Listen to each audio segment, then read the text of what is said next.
اللہ پاک نے فرمایا کہ اے نبی پاک صلی اللہ علیہ وآلہ وسلم اپنی بیبیوں اور صاحبزادیوں اور مسلمانوں کی عورتوں سے فرما دو کہ اپنی چادروں کا ایک حصہ اپنے منہ پر ڈالے رہیں۔ سورۃ الاحزاب آیت نمبر 59۔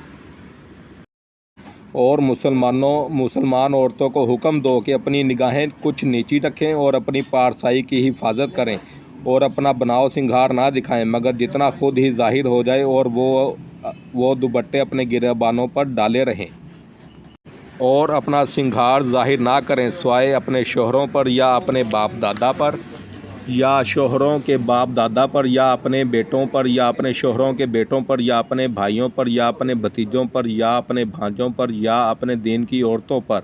یا اپنی کنیزوں پر جو اپنے ہاتھ کی ملک ہوں یا نوکر پر بشرطے کہ شہوت والے مرد نہ ہوں، یا ان بچوں پر جنہیں عورتوں کی شرم کی چیزوں کی خبر نہیں، اور زمین پر پاؤں زور سے نہ رکھیں کہ ان کا چھپا ہوا بناؤ سنگھار جانا جائے۔